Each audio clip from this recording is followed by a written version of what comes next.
My name is Tom Harris, and this is Exploratory Journeys.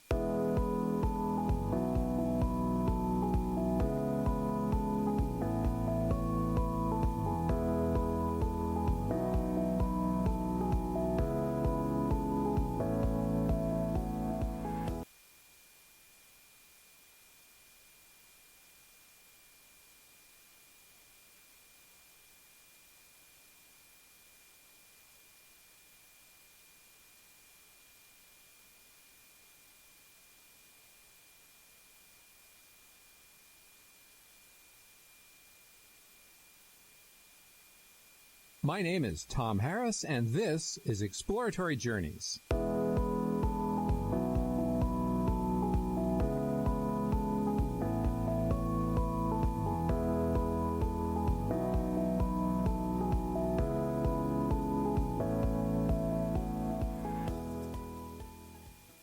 My guest today is Dr. Robert Zubrin, aerospace engineer and author of several books, both nonfiction and fiction, 3 of which I'll detail in a minute. Dr. Zubrin is from Golden, Colorado, and he's president of Pioneer Astronautics and also president of the Mars Society. For many years, he worked as a senior engineer for the aerospace company Lockheed Martin. Besides his books, he's had articles in Scientific American, The New Atlantis, in New York Times, Washington Post, Mechanical Engineering, and the American Enterprise. He's appeared on major media, including CNN, C-SPAN, BBC, the Discovery Channel, NBC, ABC, so we're really lucky to have him on today. So before I start, I just wanted to say a few words about 3 of his books. One of them I have on the table right in front of me. It was from 1996, The Case for Mars, forwarded by, if you can believe this, Arthur C. Clarke. Okay, you don't get Arthur to forward a book unless it's a really good book. The next one, which is kind of interesting and a little different to our topic today, but I think we should really bring it up. It's called Merchants of Despair, Radical Environmentalists, Criminal Pseudoscientists, and the Fatal Cult of Anti-Humanism. Okay, so this is a really amazing book, 2017. I'll be putting links to all of these books on the internet right underneath this podcast. Now, the book that we really want to talk about a lot today just came out in May of this year, and it's called The Case for Space, How the Revolution in Spaceflight Opens Up a Future of Limitless Possibilities. Okay, this is a hard copy book. I just ordered it on Amazon, and it explains the current revolution in spaceflight, where it leads, and why we need it. A new space race has begun. So before I go any further, Robert, welcome to the show, and perhaps you can start by, basically telling us, what is this new space race that's underway, and why is it important? Well, thanks for having me on the show. Well, the new space race is an entrepreneurial space race. In the first decade or so of the space age, from Sputnik through the Apollo moon landing in 1969, we progressed very rapidly in space. We developed a whole bag of tricks that allowed us to do things in space: multi-stage heavy-lift launch vehicles, hydrogen-oxygen engines, in-space life support, spacesuits, space rendezvous techniques, re-entry techniques, deep space communication, navigation, everything, okay? But since about 1970, we have stagnated. That is, from 1970 through 2010, for 40 years, the cost of space launch, for example, didn't drop at all, and the maximum amount we could launch in space at once actually declined, and substantially. Wow. And where we had managed to go, with robots, we continued to push outward, but with people, we retreated from the moon all the way back to low Earth orbit. But since 2010, this has been sharply reversed.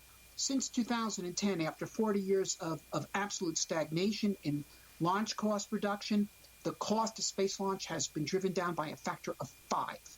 Okay, and that, of course, is due primarily to Elon Musk and the SpaceX team, introducing, first of all, low overheads company, and then reusable launch vehicles, and then reusable heavy lift launch vehicles. And what they have done is they have shown that it's possible for a well-led entrepreneurial team to do things in 1/3 the time or less at 1/10 the cost or less than had become accepted in the mainstream aerospace industry. So what would you say and before... even do things that people had deemed impossible, like reusable launch vehicles. Oh, yeah, landing on your tail. I mean, that was considered pretty near impossible until just recently. So Robert, what would be a typical cost before 2010 of getting a pound to low Earth orbit, for example? Well, it was about $10,000 a kilogram, and now it's $2,000. Huh. Wow, that's really incredible. And in consequence, SpaceX, for instance, last year, there were about 100 satellite launches in the whole world. SpaceX got a quarter of them. It got 24, which you have to realize that at least half of them were Russian and Chinese, which were not open to competition. So this one small-ish launch company got half the open market of the whole globe of launches. That's incredible. And because of this, they have actually inspired a horde of emulators, and including people of Musk's own general type, if you will, like Jeff Bezos and Richard Branson, who are billionaires doing this with discretionary money, but even working engineers of middle-class means getting investments of $100 million, $300 million, $500 million. And some of these companies, for example, Rocket Lab, which got $300 million in investment, has reached orbit, and it's a New Zealand company. New Zealand doesn't even have a space program. Wow, that's awesome. So obviously it's important because it lowers the price.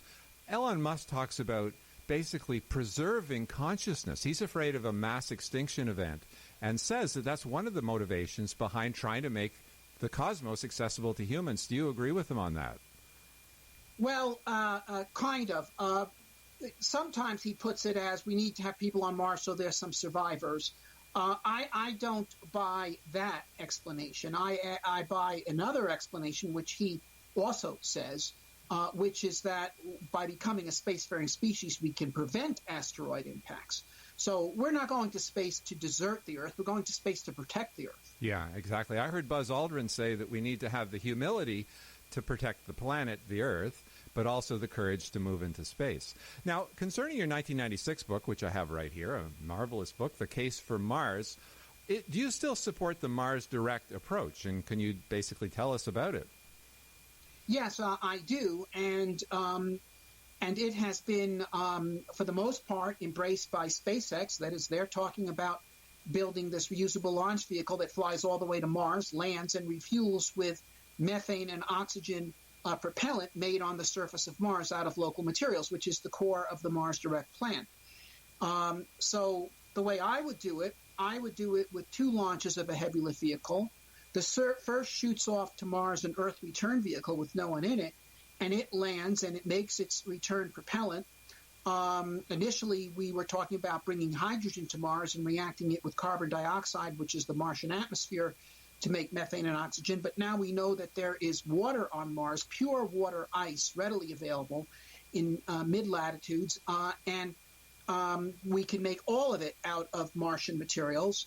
With water and CO2, you can make methane and oxygen, which is excellent rocket propellant combination, and the propellant combination that the SpaceX Starship uses, and the Blue Origin New Glenn vehicle uses, and the Lockheed Martin Vulcan vehicle uses. And it's the one you can make on Mars. Yeah. So we send an Earth return vehicle to Mars. It makes its propellant autonomously. And then once that's done, the next launch vehicle sends off a habitat spacecraft with a crew of 4 or perhaps 6 astronauts in it, and they go and land near the Earth return vehicle. They conduct operations using their habitat spacecraft as their house on Mars. And then at the end of a year and a half of exploration, they get in the Earth return vehicle and they fly back to Earth. You leave your habitat behind on Mars. So each time you do this, you add another habitat to the base. And before you know it, you've got the beginning of the first human settlement on a new world. And this is kind of very similar to the plan that Musk has adopted. And I think that Musk is actually going to move even more thoroughly in this direction, because it's not necessary to fly the Starship all the way to Mars, and it's counterproductive. Why have the thing out of action for 3 years going to Mars and back when you could just land it and use it again the next week? Yeah, if you just use it to lift payloads to Earth orbit and shoot them off to Mars. Yeah. You know, the book Red Mars by Kim Stanley Robinson portrays the first colonists of Mars as having a pretty psychologically bleak time. How do you feel? I mean, is it going to be really rough on them psychologically to be living on Mars for even a few months? No, I don't think so. The Mars Society has done a lot of Mars mission simulations in the Canadian high Arctic on Devon Island, where we have a station there, and also in the American desert in Utah. And we do not find that the problem of the scientists doing geologic exploration in these unique environments is, for instance, boredom, which is the problem you get, say, with U.S. Navy crews at the base in Antarctica, because they don't want to be there. The problem we find is overwork, because these people are in Wonderland. Oh, yeah. They're there to do the kind of science they've waited years to have a chance to do. And in fact, I had to repeatedly stop my crew from working. I had to order them to stop working at 9 o'clock at night to prevent them from burning out. Wow. So now, I mean, obviously this situation is a tougher situation than you and I live in our daily lives in nice homes and taking 5-minute hot showers every morning and all of that. But, if you're into it, this is paradise. Oh, yeah, for sure. And furthermore, if they were actually on Mars, they have the whole world cheering for them. I don't think this would, provided you choose the right kind of people, this isn't going to break them at all. Yeah. I've also heard, I think you were saying, that all the ingredients exist on Mars to build a civilization, unlike the Moon, which is missing quite a few ingredients. Is that the case? Yeah, it is.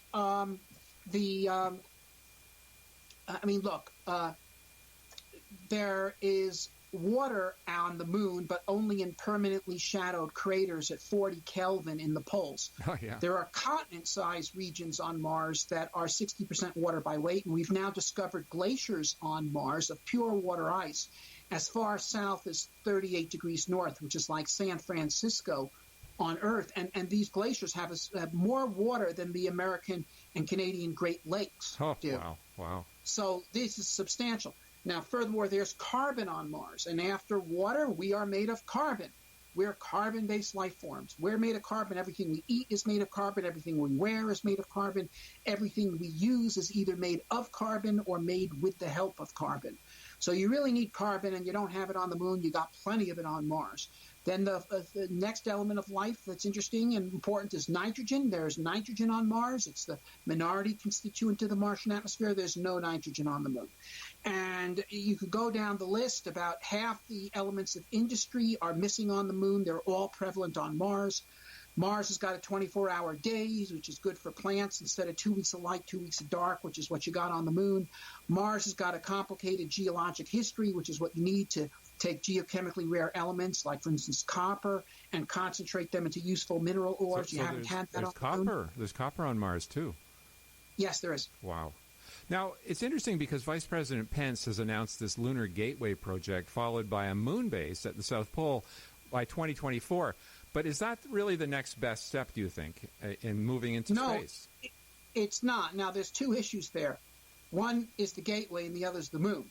Okay, the Moon at least is a legitimate objective, although I think it is one that is significantly inferior to Mars, is something worth risking life and treasure for. But then there's the question of the Gateway is the means to go to the Moon, and that is simply absurd. Okay, we do not need a lunar orbiting space station to go to the Moon. If we had built one during the 1960s, we would not have reached the Moon quicker. In fact, we would not have reached it by the end of the decade. And if Pence really wants to land on the Moon by 2024, he's going to have to scrap the Gateway. Because the Gateway is just NASA telling Pence, you can't do your program until we do our program. Yeah. That's all it is. Yeah. It's a diversion.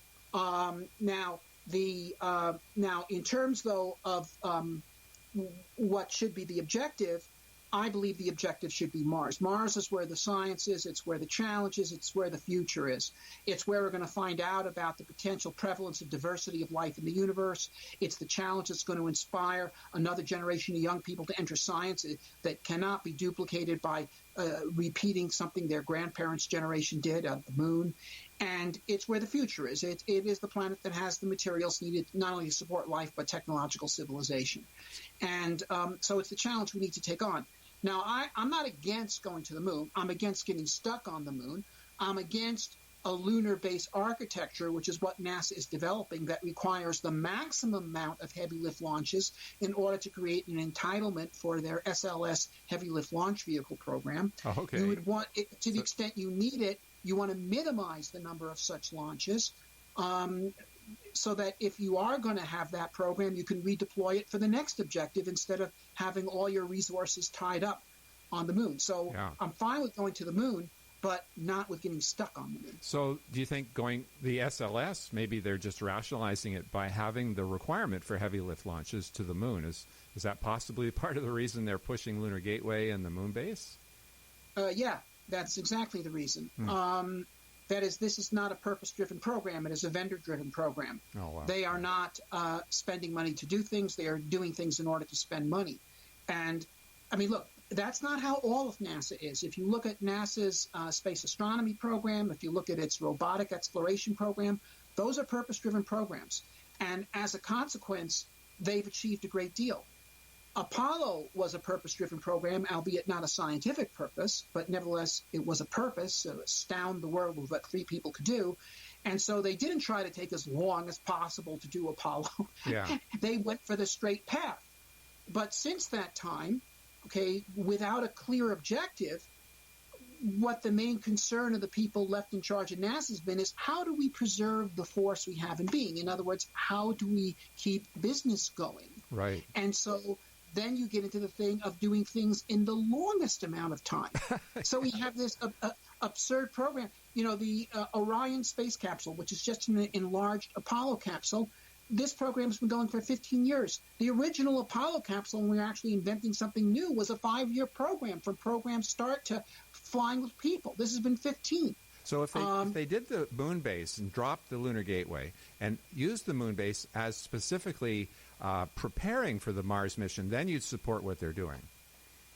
Well, you don't want to make the Mars mission dependent on the moon base.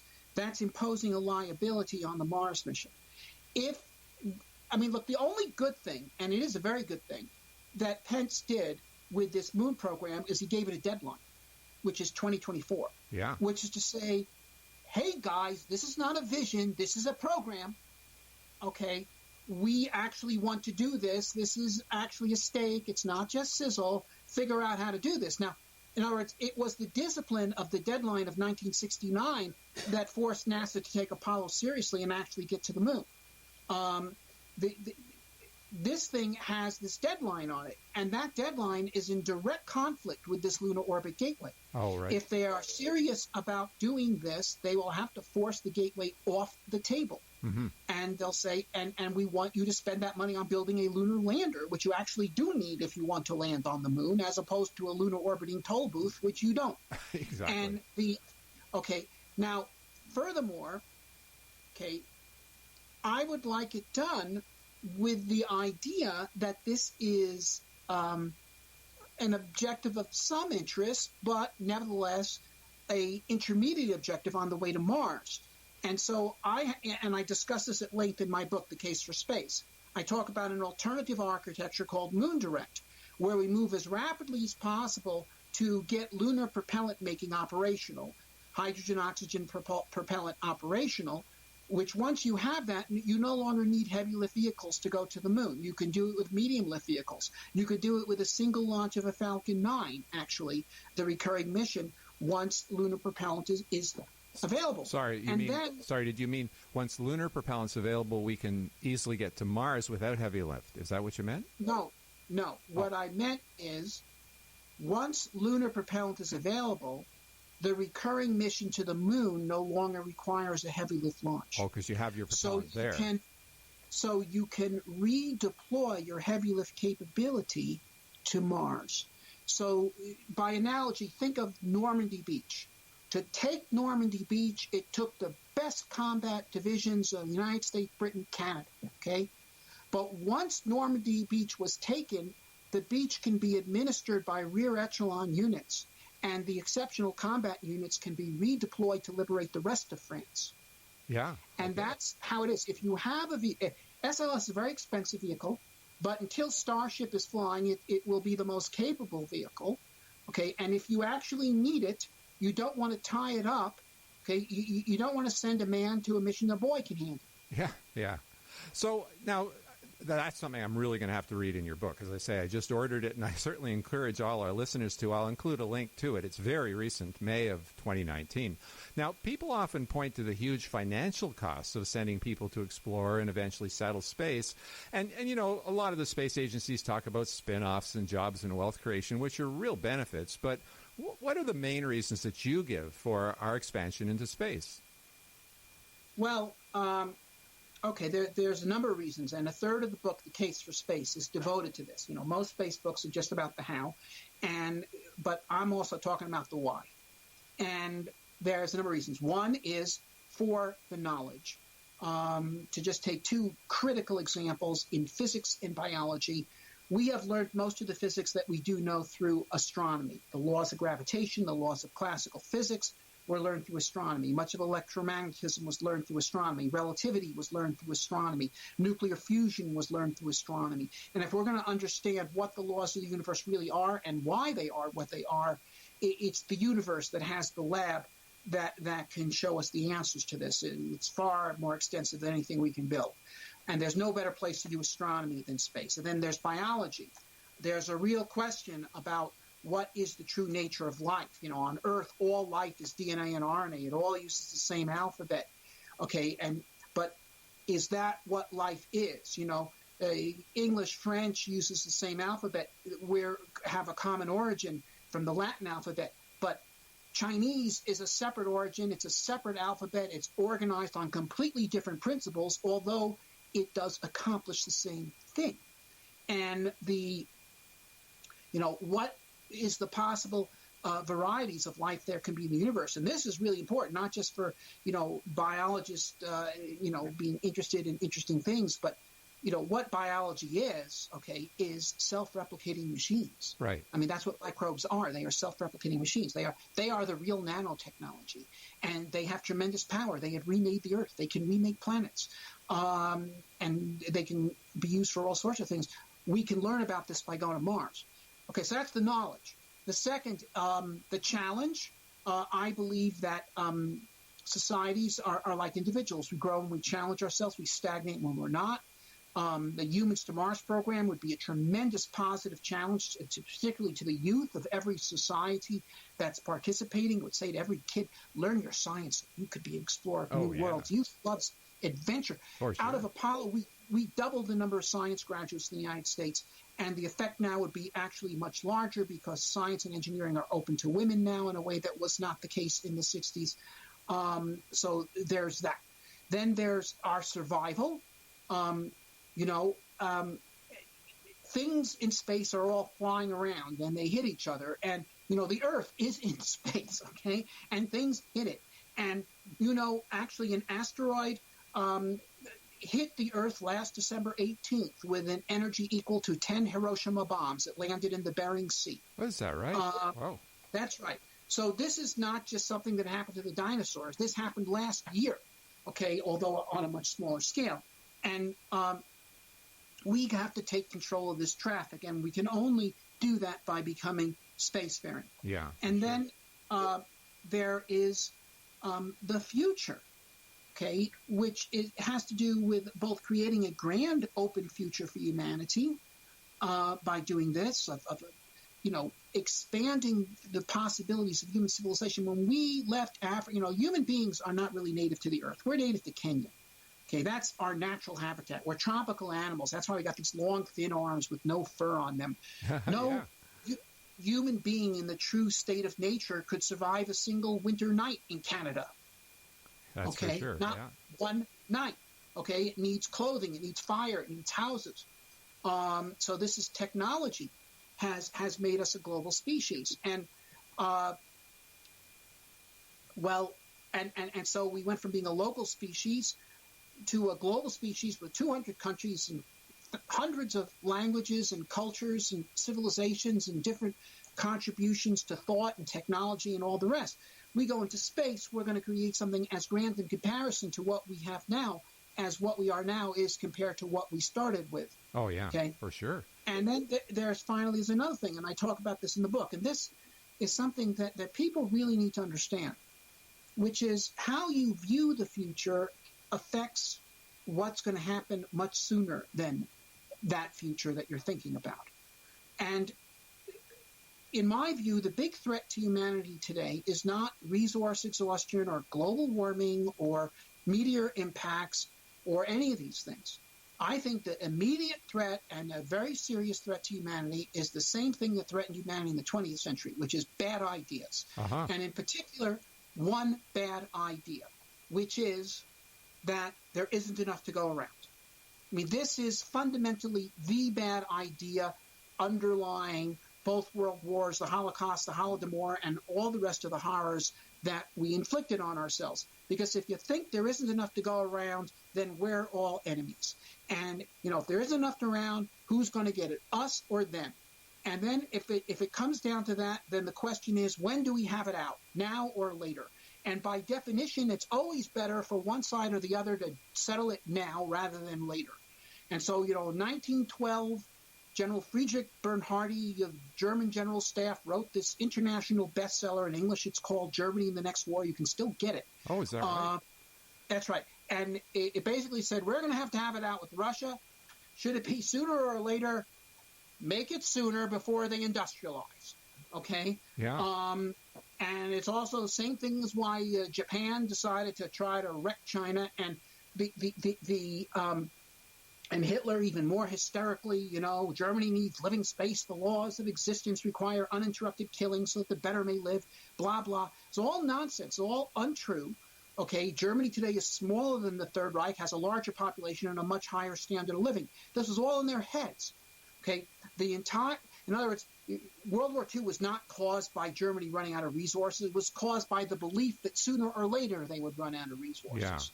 Yeah. And today, I happen to know, because I have talked to them, that there are people sitting in some very influential positions in national security establishments in Washington, D.C., who believe that war with China is inevitable.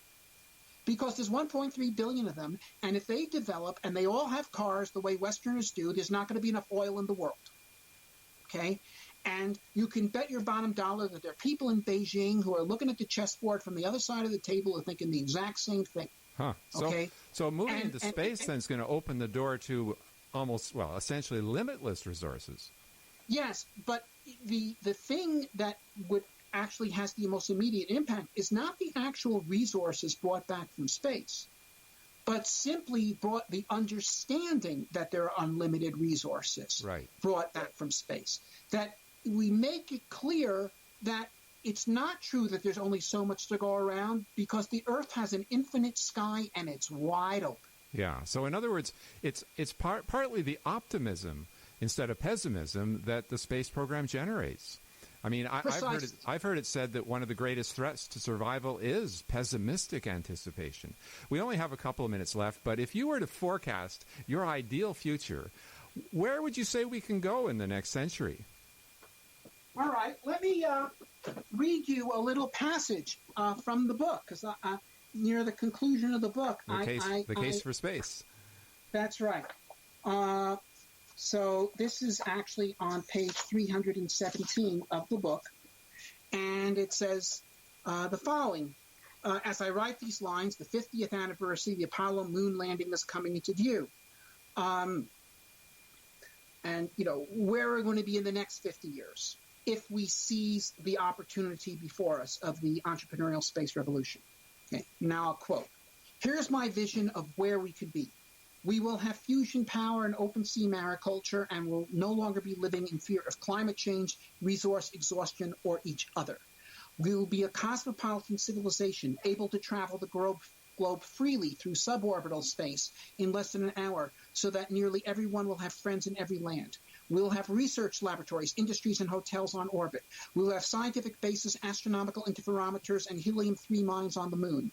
There will be operational lunar skyhooks enabling transport all over the moon, and cheap lifting of propellant to lunar orbit to support exploration missions to the outer solar system. We'll have city-states on Mars, vibrant, optimistic centers of invention, sporting lively and novel cultures, with many casting off the chains of tradition to strike out new paths to show the way to a better future. We'll have mining and settlement outfits finding their way into the main asteroid belt, and exploration expeditions to the outer solar system to test the means by which we might access its enormous energy resources for the human future. We'll have grand observatories floating in free space that will be making magnificent discoveries in physics and cosmology, mapping the planets of millions of stars and finding other worlds filled with life and intelligence. We will be learning the truth about the nature of the universe and life's role in it, and preparing our first interstellar spaceships to journey forth and find our place among the stars. Wow. That is what we can That is totally awesome. I mean, The Case for Space, How the Revolution in Spaceflight Opens Up a Future of Limitless Possibility. That's a book that, as I say, I've ordered. I encourage everybody to. This is very exciting. I'm so glad that we spoke to you, Robert. We'll keep you up to date on what we're doing, and we'll send you a link to this show. This is going to be a lot of fun. Okay, well, thanks very much, and we'll talk to you again soon. You are most welcome. I want to thank my guest, Dr. Robert Zubrin from Colorado, for being our guest tonight. He was wonderful, and I certainly encourage you to have a look at the link that I'm putting up on the site so you can actually buy his book. Next week, Wednesday, July 10th, 8 p.m., I hope you'll tune in again. We'll have Dr. Sterling Burnett, a Heartland Senior Fellow on Environmental Policy and the Managing Editor of Environment and Climate News. He'll talk about the climate situation in the United States and what really should be done, quite different to what you'll hear in mainstream media. So thanks so much for joining us on Exploratory Journeys. This is Tom Harris, signing out.